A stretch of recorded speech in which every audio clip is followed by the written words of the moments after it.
baay'ee meeqa keessa dabarsite. Anaanoo naani beekooftaa jaalalli kee beekaa'ee tansi baaresoo galaata kee.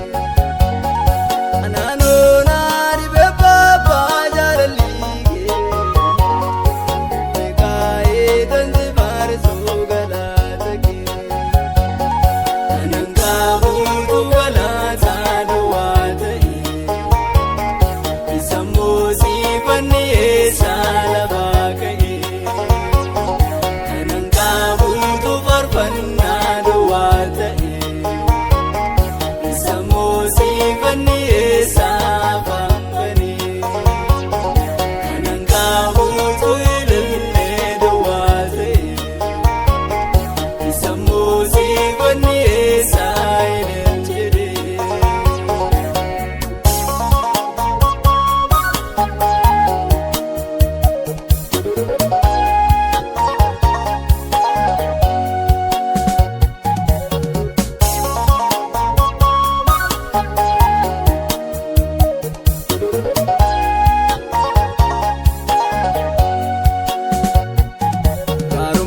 Komiti gooftaan raga'uun koo ifamaa kenna baay'atee yaa gooftaa koo.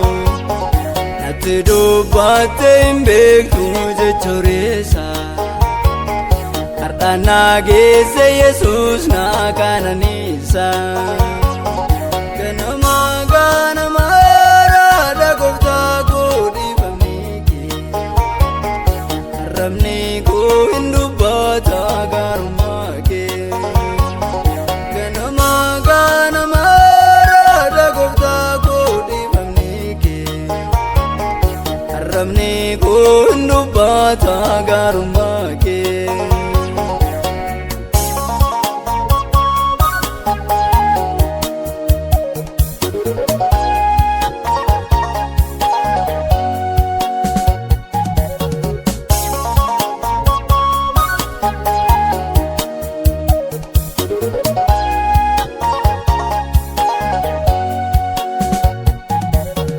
Namaan uffaatee nama deefte ati garuu naan uffinee amma har'aatti.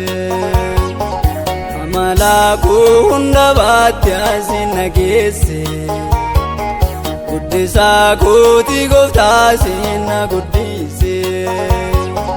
Gatettiin kee amma dhumaatti na baata anoo sinni suwwatis naanni singoofta.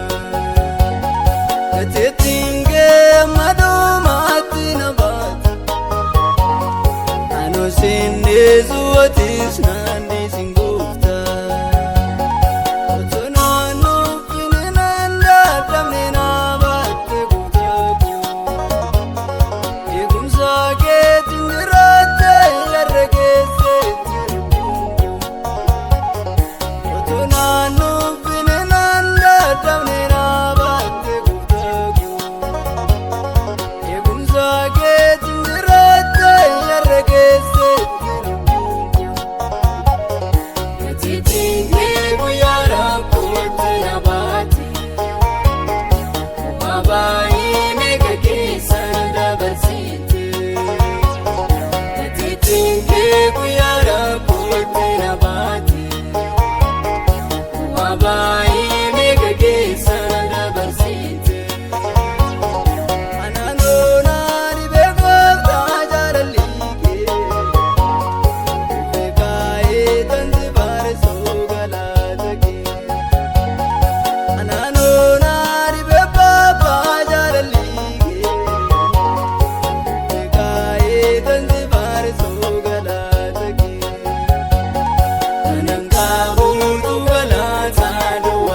harka keetti Abeneezeri na gargaarte ammarraatte jaalala keetu na dhiibee kan naaf qabdu Gooftaa koo aarsaan siif dhiyeessaa urgeeffadhu galanni ulfinni guddaan afaan koo keessaa ba'u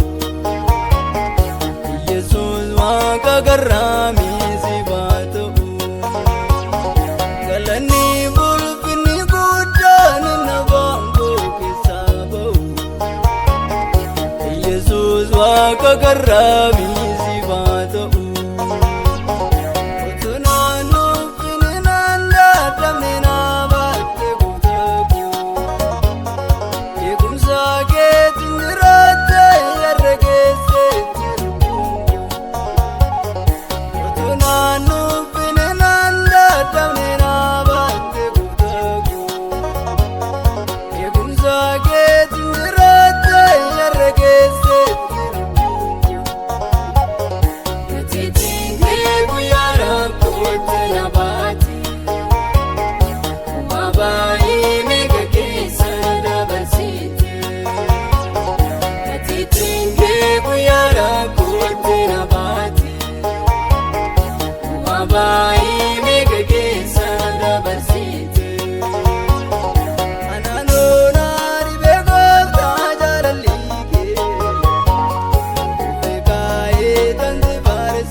Komiti Gooftaan raga'uun koo ifamaa kenna baay'ate